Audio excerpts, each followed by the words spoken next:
21واں پارہ سورۃ العنکبوت۔ سورۃ العنکبوت بالکل ابتدا سے ہے۔ اعوذ باللہ من الشیطان الرجیم، بسم اللہ الرحمن الرحیم۔ الف لام میم۔ احسب الناس، کیا لوگوں نے گمان کر رکھا ہے، ان یترکوا، یہ کہ وہ چھوڑ دیے جائیں گے، ان یقولوا آمنا، صرف اس وجہ سے کہ وہ کہتے ہیں ہم ایمان لے آئے، وَهُمْ لَا يُفْتَنُونَ،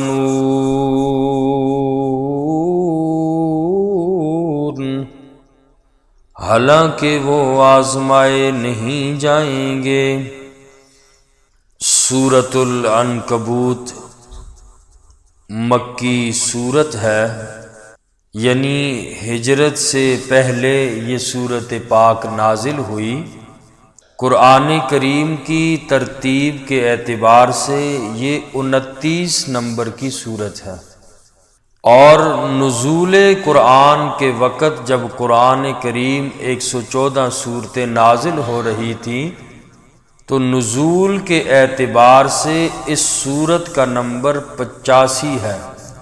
50ویں نمبر پر یہ سورت نازل ہوئی۔ اس سے پہلے سورۃ الروم 84 نمبر پہ نازل ہوئی ہے، اور اس کے بعد 86 نمبر پر سورۃ المطففین نازل ہوئی ہے، اور اس کے اندر 69 آیات مبارکہ ہیں، اور اس کے 7 رکوع ہیں۔ عنکبوت کا معنی مکڑی کے ہے، جو گھروں میں جالا بنتی ہے مکڑی، عربی کے اندر اسے عنکبوت کہا جاتا ہے۔ اور اسی سورت پاک کی آیت نمبر 41 میں عنکبوت کا ذکر اللہ نے فرمایا، اور اس آیت میں شرک جن کے اللہ کے ساتھ جن کو شریک ٹھہرایا جا رہا ہے ان کو مکڑی کے جالے سے تشبیہ دی کہ اللہ کو چھوڑ کر جن کی تم عبادت کرتے ہو، جنہیں پوجتے ہو، ان کی مثال اس مکڑی کے جالے کی طرح ہے، جیسے یہ بالکل ناپائیدار ہوتا ہے اسی طریق سے یہ تمہاری مدد کچھ نہیں کر سکتے، تم کیوں ان کی عبادت کرتے ہو اللہ کو چھوڑ کر۔ تو اس کی آیت نمبر 41 میں عنکبوت کی مثال اللہ نے دی، اسی نسبت سے اس سورت کا نام بھی عنکبوت رکھا گیا۔ اس سورت پاک کا خلاصہ یہ ہے، اس کے اندر کون کون سے مضامین بیان ہوں گے۔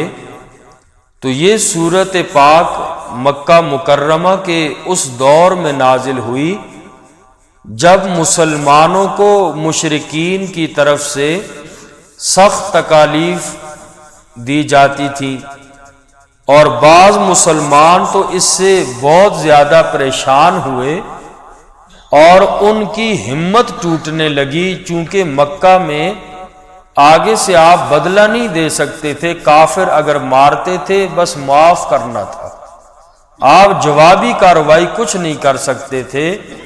اور مکہ کے وہ لوگ تھے کہ جو چھوٹی چھوٹی باتوں پر نسل در نسل جنگیں جاری رہتی تھی، تو اسلام میں پہلے سکھایا گیا برداشت کرنا۔ اور جیسے کہ آج کل ہر بندہ بی پی کا مریض ہے، کوئی بات بھی کرو تو اس کا بلڈ پریشر ہائی ہو جاتا ہے، تو یہ جو چیزیں ہیں اسلام میں سب سے پہلے صبر اور برداشت سکھایا۔ حضرت عمر بن خطاب جیسا انسان، جری آدمی، انہوں نے بھی مارے صحیح اسلام کی وجہ سے برداشت کی، بھلا وہ کہاں رکتے تھے کسی کو جواب دینے سے۔ عرب میں ساری یہی حالت تھی، حرب بسوس 120 سال نسل در نسل چلتی رہی، اور اس کی وجہ کیا تھی کہ ایک کی چراگاہ میں اونٹ چلا گیا، دوسرے کا اونٹ کو مارا، اس کے مالک نے آ کے دوسرے کو مار دیا، یوں جنگ شروع ہو گئی۔ 120 سال تک جنگیں لڑتی رہی۔ یہ عرب والے ایسے جنگجو لوگ تھے۔ تو اسلام میں 13 سال جو سکھایا گیا وہ برداشت اور صبر کا مادہ تھا۔ تو جس وقت بڑی سخت تکلیفیں مشرکین کی طرف سے مسلمانوں پر ہوئیں، بعض مسلمانوں کی ہمت ٹوٹنے لگی، اللہ پاک نے ان آیات کو نازل کر کے مسلمانوں کو بڑی قیمتی ہدایات دی۔ فرمایا کہ اللہ نے جو ایمان والوں کے لیے جنت تیار کی گئی ہے وہ اتنی سستی تو نہیں ہے کہ کسی کو تکلیف کے بغیر حاصل ہو جائے۔ ایمان کے بعد مشکلات ضرور آئیں گی۔ حدیث پاک میں نبی کریم صلی اللہ علیہ وسلم نے ارشاد فرمایا، یبتلی الرجل علی قدر دینہ، آدمی کی آزمائش اس کے دین کی بقدر ہوتی ہے۔ جتنا دین آدمی کا مضبوط ہوگا، ایمان مضبوط ہوگا، پریشانیاں بھی زیادہ ہوں گی، مصائب بھی زیادہ، مشکلات بھی، آزمائشیں بھی زیادہ آئیں گی۔ یبتلی الرجل علی قدر دینہ، دین کے بقدر اللہ انسان کو آزماتے ہیں۔ تو دین جس قدر پختہ ہوگا، آزمائش بھی اتنی زیادہ سخت آئے گی۔ صحابہ کرام کے ایمان کی مثالیں اللہ نے قرآن میں دی، اور ان پہ آزمائشیں کتنی آئیں۔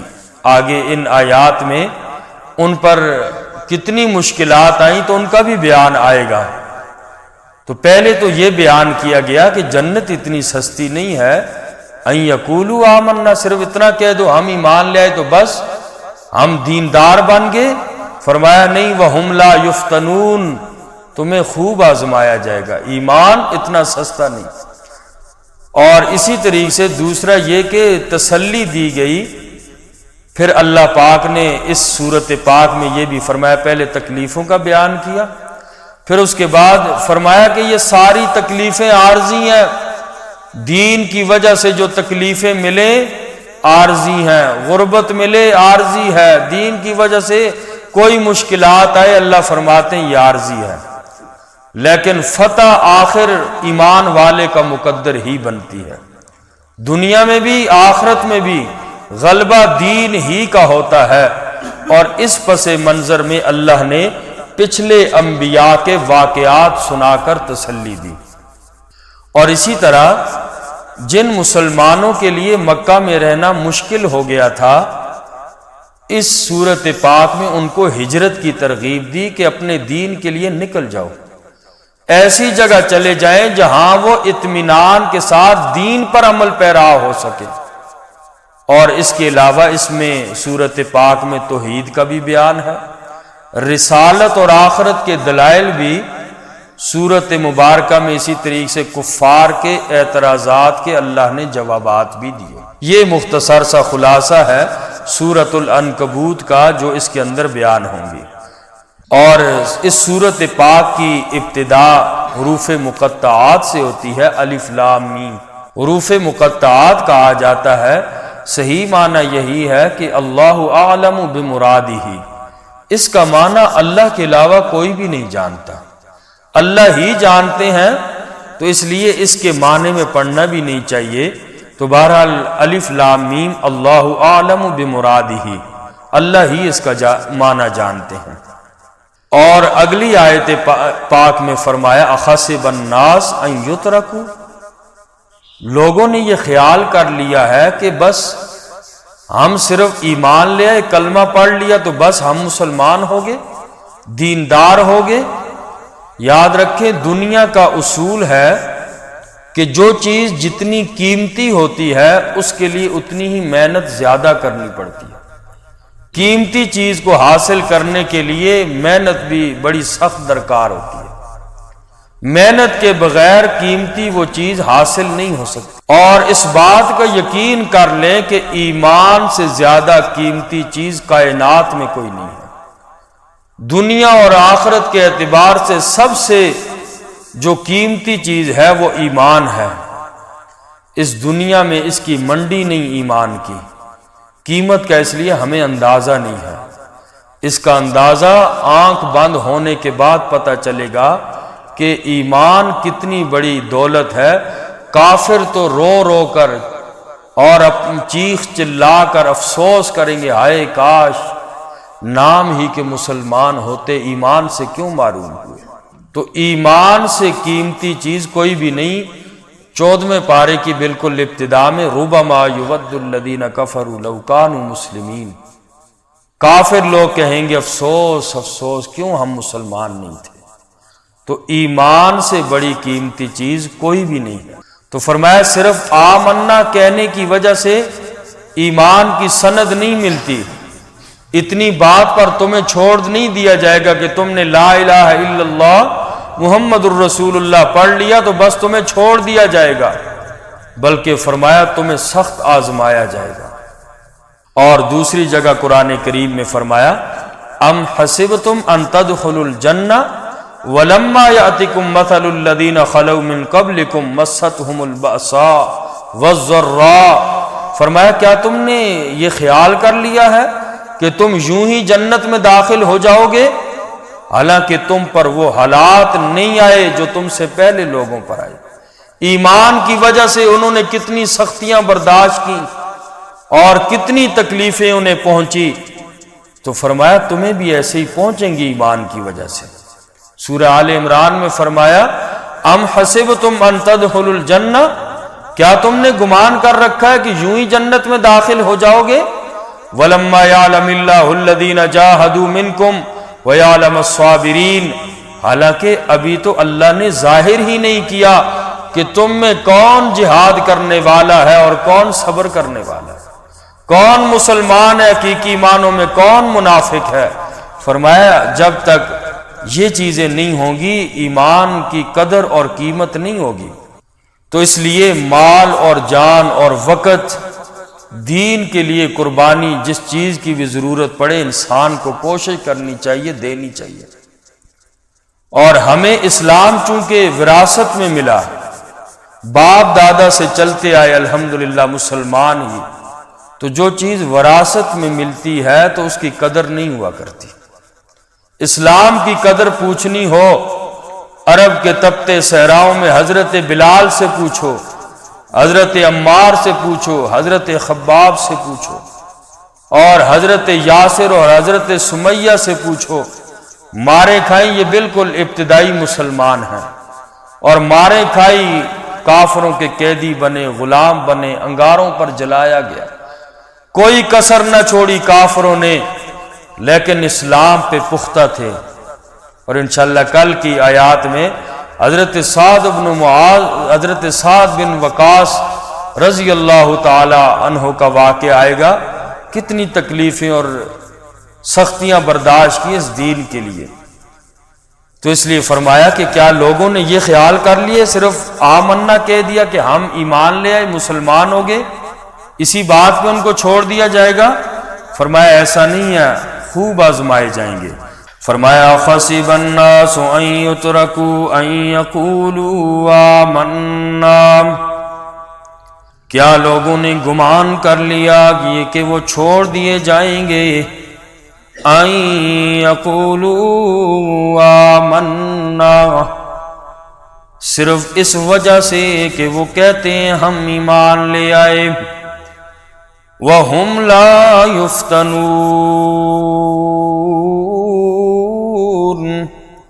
حالانکہ وہ آزمائے نہیں جائیں گے۔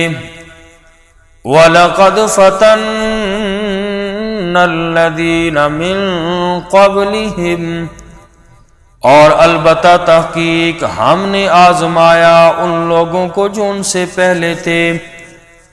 فَلَيَعْلَمَنَّ اللَّهُ الَّذِينَ صَدَقُوا، اللہ کریم ضرور ظاہر کر دے گا ان لوگوں کو جو سچے ہیں، وَلَيَعْلَمَنَّ الْكَاذِبِينَ،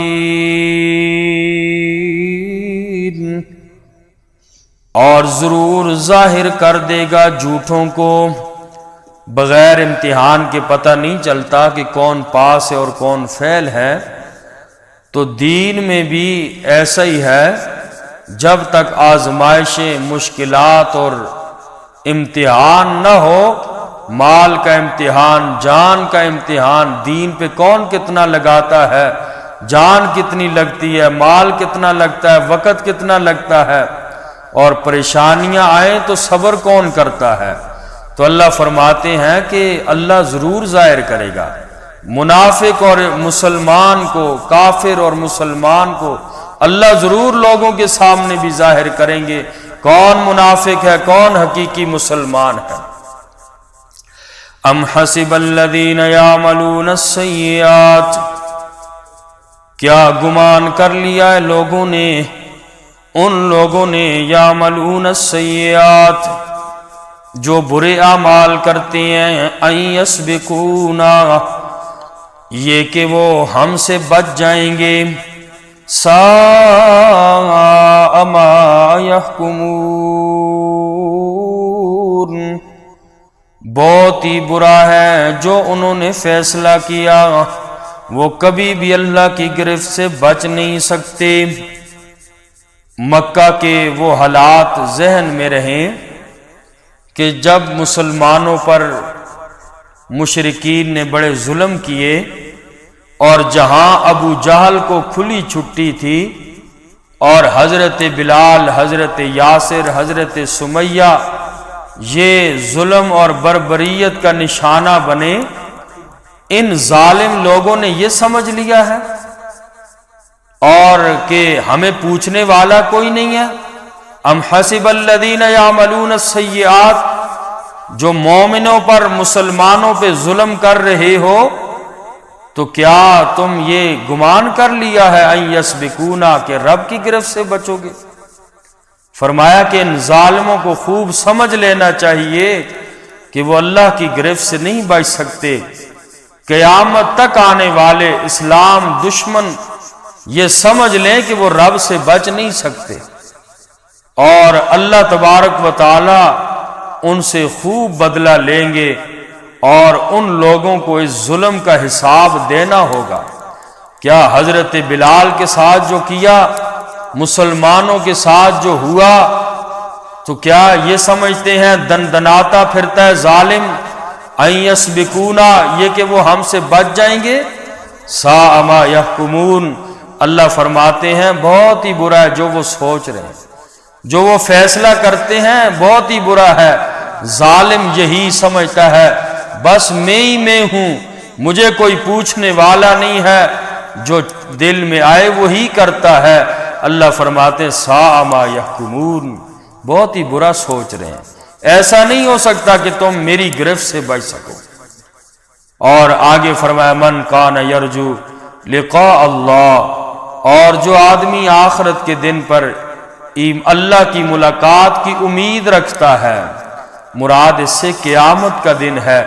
جو لوگ قیامت کو مانتے ہیں فَإِنَّ أَجَلَ اللَّهِ لَآتٍ، فرمایا کہ پس بے شک اللہ کا مقرر کردہ وقت ضرور آنے والا ہے، قریب ہے وہ قیامت، اور اللہ کریم جلد حساب لیں گے ان لوگوں سے۔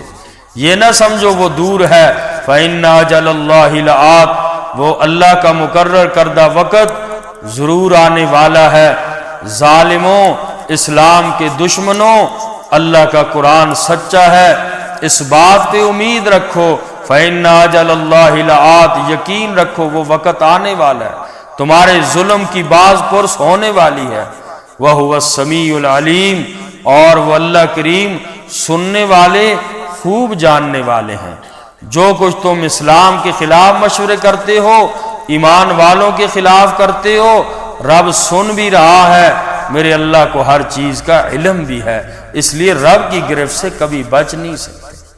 اللہ تعالیٰ ہم سب کو عمل کی توفیق۔ الحمدللہ رب العالمین والعاقبۃ للمتقین، ربنا تقبل منا انک انت السمیع العلیم وتب علینا انک انت التواب الرحیم۔